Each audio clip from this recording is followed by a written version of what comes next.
एक इच्छा से कुछ नहीं बदलता, एक निर्णय थोड़ा कुछ बदलता है, लेकिन एक निश्चय सब कुछ बदल देता है।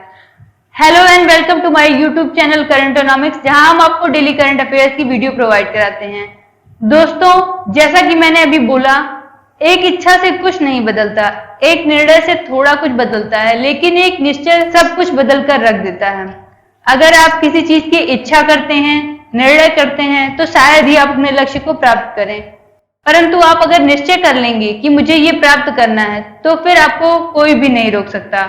तो निश्चय कीजिए कि आपको कुछ बनना है, और इसी निश्चय के साथ हम चलते हैं अपने पहले टॉपिक की तरफ, जो कि है CMAPP ऐप। आंध्र प्रदेश की राज्य सरकार ने किसानों की कृषि आवश्यकताओं, कृषि मूल्य और खरीद की व्यापक निगरानी के लिए CMAPP मोबाइल एप्लीकेशन लॉन्च किया है। एप्लीकेशन किसानों को उनकी उपज की लागत, खरीद बिक्री संबंधित सहित विस्तृत डेटा प्रदान करेगा। ऐप में दैनिक आधार पर ग्रामीण स्तर पर कृषि फसलों की बिक्री और अधिग्रहण समेत कृषि स्थितियों की समीक्षा की सुविधा उपलब्ध रहेगी। CMAPP ऐप है आंध्र प्रदेश राज्य सरकार की। तो CMAPP ऐप का फुल फॉर्म देख लेते हैं, comprehensive monitoring of agriculture price and procurement. Andhra Pradesh के गवर्नर हैं विश्वभूषण हरिचंदन, और वहां के CM है जगन मोहन रेड्डी। आंध्र प्रदेश की कैपिटल है अमरावती, और ये पहला भाषाई आधार पर गठित राज्य है। तो ये सारे फैक्ट आंध्र प्रदेश के विषय में इंपॉर्टेंट है। चलिए चलते हैं हम अपने अगले टॉपिक की तरफ। हमारा अगला टॉपिक है द्वितीय विश्व युद्ध स्मारक पदक। रूसी संघ के राष्ट्रपति व्लादिमीर पुतिन ने 2011 के बाद उत्तर कोरिया के सर्वोच्च नेता किम जोंग उन को नाजी जर्मनी पर जीत की 75वीं वर्षगांठ पर एक द्वितीय विश्व युद्ध स्मारक पदक से सम्मानित किया है। यह सम्मान उन्हें उत्तर कोरिया में मारे गए सोवियत संघ के सैनिकों की स्मृति को संरक्षित करने के लिए दिया गया है। यह पुरस्कार 5 मई 2020 को उत्तर कोरिया के विदेश मंत्री री सोन गोन को उत्तर कोरिया में रूसी राजदूत अलेक्जेंडर मात्सगोरा द्वारा प्रदान किया गया है। 1945 में नाजी जर्मनी के आत्मसमर्पण की याद में यह प्रतिवर्ष रूस द्वारा विजय दिवस के रूप में मनाया जाता है। तो द्वितीय विश्व युद्ध स्मारक पदक किसको दिया गया? उत्तर कोरिया के नेता किम जोंग उन को। और किसने दिया? रूस के राष्ट्रपति व्लादिमीर पुतिन ने। रूस के राष्ट्रपति हैं व्लादिमीर पुतिन, और वहां की PM है मिखाइल मिश्स्टिन, और रूस की राजधानी है मॉस्को, और वहां करेंसी चलती है रूबल। उत्तर कोरिया की राजधानी है प्योंगयांग, और वहां के जो लीडर यानी कि नेता हैं किम जोंग उन। उत्तर कोरिया में जो मुद्रा चलती है वो है वॉन। चलिए चलते हैं हमारे अगले टॉपिक की तरफ, जो कि है निगाह योजना। बाहरी राज्यों से हिमाचल प्रदेश आने वाले लोगों के परिजनों को शिक्षित एवं संवेदनशील बनाने और सामाजिक दूरी को सुनिश्चित करने के उद्देश्य से हिमाचल प्रदेश सरकार ने निगाह योजना आरंभ की है। आशा कार्यकर्ताओं, स्वास्थ्य कार्यकर्ताओं, आंगनबाड़ी कार्यकर्ताओं का दल बाहरी राज्यों से वापस हिमाचल लौटने वाले लोगों के घर घर जाकर उनके परिजनों को सामाजिक दूरी बनाए रखने के महत्व के बारे में शिक्षित करेगा। राज्य सरकार ने इस योजना के तहत विभिन्न राज्यों से लौटे लोगों को चिन्हित करने का भी आदेश दिया है। निगाह योजना हिमाचल प्रदेश की है, और इसमें आशा कार्यकर्ता, स्वास्थ्य कार्यकर्ता और आंगनबाड़ी कार्यकर्ता ये दूसरे राज्यों से वापस लौटे लोगों को सामाजिक दूरी बनाए रखने के लिए बताएंगे। हिमाचल प्रदेश की राजधानी है शिमला, यहाँ के CM है जयराम ठाकुर, और यहाँ के गवर्नर है बंडारू दत्तात्रेय। चलिए बढ़ते हैं हमारे अगले टॉपिक की तरफ, जो कि है सुरक्षा दादा दादी और नाना नानी अभियान। सरकार के थिंक टैंक भारत के परिवर्तन के लिए राष्ट्रीय संस्थान NITI Aayog, national institute for transforming India, NITI Aayog ने 5 मई 2020 को पिरामल ग्रुप के परोपकारी फाउंडेशन पिरामल फाउंडेशन के साथ मिलकर सुरक्षा दादा दादी और नाना नानी अभियान शुरू किया है। इस अभियान ने वैश्विक कोविड-19 महामारी के दौरान वरिष्ठ नागरिकों को भलाई सुनिश्चित करने के लिए जोर दिया है। अभियान का लक्ष्य असम, बिहार, मध्य प्रदेश, महाराष्ट्र, झारखंड, राजस्थान और उत्तर प्रदेश के 25 आकांक्षात्मक जिलों में 29 लाख से अधिक वरिष्ठ नागरिकों को पहुंचाना है। सुरक्षा दादा दादी और नाना नानी अभियान नीति आयोग ने लॉन्च किया है। तो नीति आयोग बहुत ही इंपॉर्टेंट हो जाता है। नीति आयोग का फुल फॉर्म हमने बता दिया है, national institute for transforming India.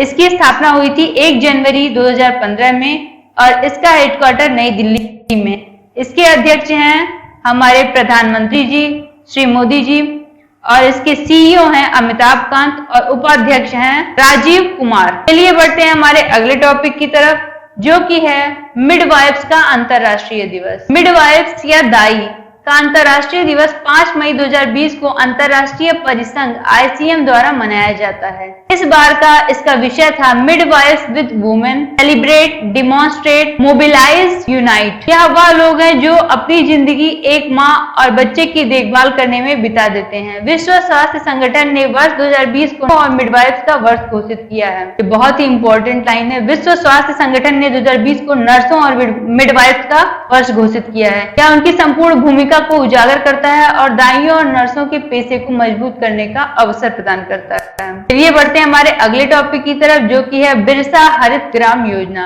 Jharkhand की राज्य सरकार ने 4 मई 2020 को अन्य योजनाओं के साथ बिरसा हरित ग्रामीण योजना शुरू की है, जो मनरेगा श्रमिकों के लिए 3 वर्षों में 25 करोड़ मानव कार्य दिवस द्वारा अधिक काम के घंटे की मदद से उन्हें अधिक वेतन कमाने की अनुमति देगा।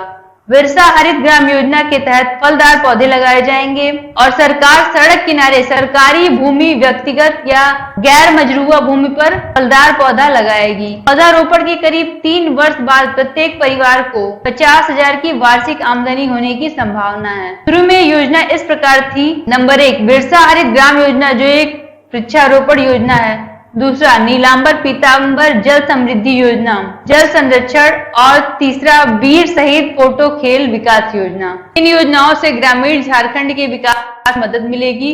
योजना के कार्यान्वयन के लिए 20,000 करोड़ रुपए की राशि अलग रखी गई है। बिरसा हरित ग्राम योजना झारखंड राज्य सरकार ने शुरू की है और यह मनरेगा श्रमिकों के लिए है। इसमें 50,000 की आमदनी होने की संभावना है। झारखंड के बारे में जान लेते हैं। झारखंड के मुख्यमंत्री हैं हेमंत सोरेन और वहां की गवर्नर हैं द्रौपदी मुर्मू। झारखंड की राजधानी है रांची। चलिए बढ़ते हैं हमारे अगले टॉपिक की तरफ, जो कि है लास्ट एट होम रिपोर्ट। संयुक्त राष्ट्र बाल कोष यानी कि यूनिसेफ ने लास्ट होम रिपोर्ट प्रकाशित की है। इसके अनुसार 2019 में 33 मिलियन विस्थापन दर्ज किए गए, जिनमें से 25 मिलियन प्राकृतिक आपदाओं के परिणाम स्वरूप और 8.5 मिलियन संघर्ष और हिंसा के कारण विस्थापित हुए। विस्थापित होने वाले 33 मिलियन बच्चों में से 12 मिलियन नए विस्थापन थे, जिनमें लगभग 3.8 मिलियन संघर्ष और हिंसा के कारण थे और 8.2 मिलियन प्राकृतिक आपदा और मौसम से संबंधित घटनाओं के कारण विस्थापित हुए। 2019 में भारत में आंतरिक विस्थापन की कुल संख्या 50,37,000 थी, जिसमें से 50,18,000 प्राकृतिक आपदाओं और 19,000 संघर्ष और हिंसा के कारण थी। यूनिसेफ ने ये रिपोर्ट पेश की है, जिसका टाइटल है last at home report. UNICEF का फुल फॉर्म देख लेते हैं, United Nations International Children's Emergency Fund. इसकी स्थापना हुई थी 1946 में। यह बच्चों के हित के लिए कार्य करने वाली NGO है। चलिए चलते हैं हमारे अगले टॉपिक की तरफ, जो कि है आयुष कवच कोविड एप्लीकेशन। उत्तर प्रदेश सरकार द्वारा 5 मई 2020 को स्वास्थ्य उपचार के लिए सहायता प्रदान करने हेतु आयुष कवच कोविड ऐप जारी किया गया, जो कोविड-19 से निपटने में मदद करता है। एप्लीकेशन को आयुष मंत्रालय द्वारा विकसित किया गया है। कवच मोबाइल ऐप भारत को योग और आयुर्वेद की प्राचीन विद्या को शरीर की रोग प्रतिरोधक क्षमता मजबूत करने के लिए लोगों तक नुस्खे पहुंचाएगा। ऐप उपयोगकर्ताओं को यह समझाता है कि आमतौर पर इस्तेमाल की जाने वाली रसोई की सामग्री जैसे लौंग, दालचीनी और तुलसी के द्वारा कोविड-19 के खिलाफ लड़ने के लिए शरीर के प्रतिरोध क्षमता को बढ़ाया जा सकता है एवं उपयोगकर्ताओं को विशेषज्ञों से सलाह लेने का अवसर भी प्रदान करता है। आयुष कवच कोविड एप्लीकेशन उत्तर प्रदेश सरकार की एप्लीकेशन है और इसे आयुष मंत्रालय द्वारा विकसित किया गया है। आयुष का फुल फॉर्म है आयुर्वेदा, योगा, यूनानी, सिद्धा एंड होम्योपैथी। हमारे आयुष मंत्री हैं श्रीपद यसो नायक जी। योगी आदित्यनाथ उत्तर प्रदेश की गवर्नर हैं आनंदीबेन पटेल। ये चलते हैं हमारे अगले टॉपिक की तरफ, जो कि है वर्ष 2018-19 के लिए ऊर्जा दक्षता उपायों का प्रभाव। ब्यूरो ऑफ एनर्जी एफिशिएंसी के संलग्न विशेष एजेंसी प्राइस वाटर हाउस पर PwC लिमिटेड द्वारा 2018-19 के लिए ऊर्जा दक्षता उपायों का प्रभाव पर रिपोर्ट तैयार की गई थी। इसमें केंद्रीय बिजली एवं नवीन तथा नवीनकरणीय राज्य मंत्री तथा कौशल विकास और उद्यमिता मंत्री द्वारा जारी किया गया। हमारे कौशल विकास एवं उद्यमिता मंत्री हैं महेंद्र पांडे। सम्मेलन के दौरान केंद्रीय मंत्री ने सरकार के प्रयासों को 2005 के स्तरों की तुलना में 2030 तक अर्थव्यवस्था की ऊर्जा तीव्रता को 35% से 35% कम करने की कोशिश की है। जैसा कि पार्टियों का सम्मेलन COP21 के दौरान संकल्प किया है। ऊर्जा दक्षता ब्यूरो द्वारा की गई पहल ने 2005 के स्तरों की तुलना में पहले ही भारतीय अर्थव्यवस्था को ऊर्जा तीव्रता को 20% तक कम कर दिया है। ये चलते हैं हमारे अगले टॉपिक की तरफ, जो कि है रियाल से तोमान। ईरान ने अपनी राष्ट्रीय मुद्रा रियाल से तोमान में बदल दिया है। यह परिवर्तन 4 मई 2020 को ईरान के मौद्रिक और बैंकिंग अधिनियम में संशोधन करके लाया गया है। संशोधन 2 साल के लिए तोमान के अलावा रियाल की मौजूदा मुद्रा को वैध बनाता है। सेंट्रल बैंक ऑफ ईरान को करेंसी में बदलाव के लिए 2 साल का वक्त दिया जाएगा, जब 10,000 रियाल के बराबर 1 तोमान होगा, और 4 शून्य हटाने के प्रस्ताव को संसद की ओर से मंजूरी दे दी गई है। संयुक्त राज्य अमेरिका द्वारा लगाए गए प्रतिबंधों के कारण बढ़ती हुई मुद्रास्फीति और अमेरिकी डॉलर के मुकाबले ईरानी मुद्रा के मूल्य में गिरावट के बीच नई मुद्रा को पेश किया गया है। अब ईरान की मुद्रा रियाल ना होकर तोमान होगी। यह बदलाव के लिए उसे 2 साल का वक्त दिया जाएगा, जब 10,000 रियाल के बराबर 1 तोमान हो जाएगा। ईरान के प्रेसिडेंट है हसन रूहानी और वहां की मुद्रा अब होगी तोमान। ये चलते हैं हमारे अगले टॉपिक की तरफ, जो कि है मुस्तफा अल खदीमी। इराक के नए प्रधानमंत्री मुस्तफा अल खदीमी हैं और उन्हें 6 महीने के गतिरोध के बाद इराक की संसद द्वारा नियुक्त किया गया है। वह एक पूर्व पत्रकार और एक खुफिया प्रमुख हैं, जिन्होंने 2016 से इराक की राष्ट्रीय खुफिया सेवा का नेतृत्व किया है। यह नियुक्ति ईरान और संयुक्त राज्य अमेरिका दोनों के लिए स्वीकार्य है। वह इस पद के लिए तीसरे नामांकित व्यक्ति थे और पहले 2 नामांकन मोहम्मद अल्लावी और अदनान अल जरफी के संसद में समर्थित में विफल रहने के बाद हासिल किया। अब इराक के नए प्रधानमंत्री है मुस्तफा अल खदीमी।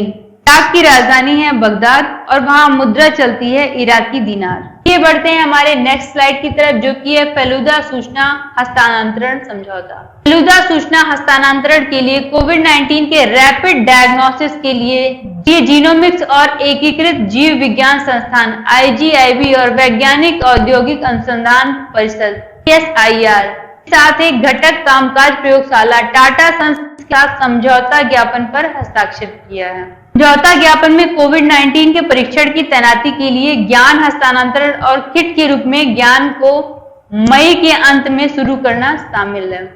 स्वदेशी वैज्ञानिक आविष्कार कोविड-19 के लिए फेलुदा कोविड-19 महामारी का मुकाबला करने के लिए डिजाइन किया गया है।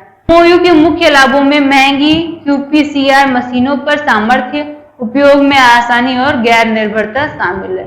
ये थे हमारे अगले टॉपिक की तरफ, जो कि है युवा कैरियर पुरस्कार 2020। ज्ञान और प्रौद्योगिकी विभाग DST भारत सरकार ने IIT बॉम्बे के प्रोफेसर सौरभ लोढ़ा नैनो विज्ञान और प्रौद्योगिकी 2020 के युवा कैरियर पुरस्कार से सम्मानित किया गया।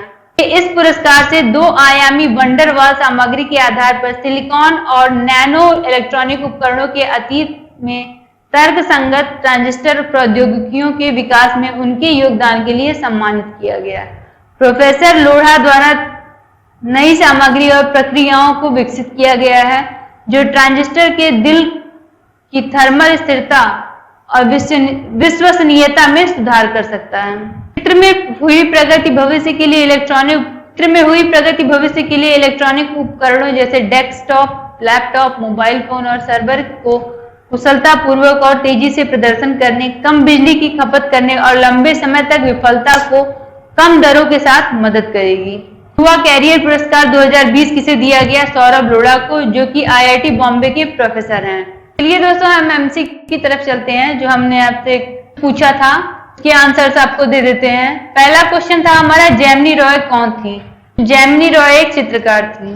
कश्मीर में किसको GI टैग दिया गया है? कश्मीर में कश्मीरी केसर को GI टैग दिया गया है। चलिए हम अपने अगले 2 क्वेश्चंस देख लेते हैं। तीसरा क्वेश्चन है, खगोल विज्ञान दिवस कितनी बार मनाया जाता है? 1 वर्ष में। 1 वर्ष में 2 बार मनाया जाता है। कैशलेस बीमा प्रीमियम कहाँ शुरू किया गया? ये महाराष्ट्र की योजना है। दोस्तों, ये थे हमारे पिछले दिनों के सवाल। अब आज के सवाल हम देख लेते हैं। तो हमारा पहला सवाल है, पुलित्जर पुरस्कार किसे नहीं दिया गया? से देखिए, पुलित्जर पुरस्कार किसे नहीं दिया गया? डार यासीन, मुख्तार खान, चन्नी आनंद या रवीश कुमार? बैगनी कीटाणु शोधन टावर किसके द्वारा विकसित किया गया? IIT Mumbai, IIT Bengaluru, JNU या डीआरडीओ? हमारा तीसरा क्वेश्चन है, कोवसेंस किसने विकसित किया? डीआरडीओ, आईआईटी हैदराबाद, राष्ट्रीय पशु जैव प्रौद्योगिकी संस्थान या आईआईटी पुणे? तो हमारा चौथा और अंतिम क्वेश्चन है, भारत के प्रसिद्ध पुरातत्ववेत्ता जिनके नाम पर ई बुक लॉन्च किया गया वो कौन है? Professor Majumdar, professor Braj Bihari, professor Saurabh Lodha या प्रोफेसर ब्रज बस्ती लाल? दोस्तों ये थे हमारे आज के एमसीक्यू, आज का सेशन। तो ये था हमारा आज का सेशन जो कि यही समाप्त होता है। आशा है आपको जरूर पसंद आया होगा और तो आप अपने आंसर हमें कमेंट सेक्शन में जरूर दीजिए। आपकी कमेंट का इंतजार रहेगा। आपको कोई क्वेरी हो, भी सुझाव है तो आप उन्हें भी कमेंट सेक्शन में मेंशन कर सकते हैं। उम्मीद है आपको हमारा सेशन पसंद आया होगा। धन्यवाद।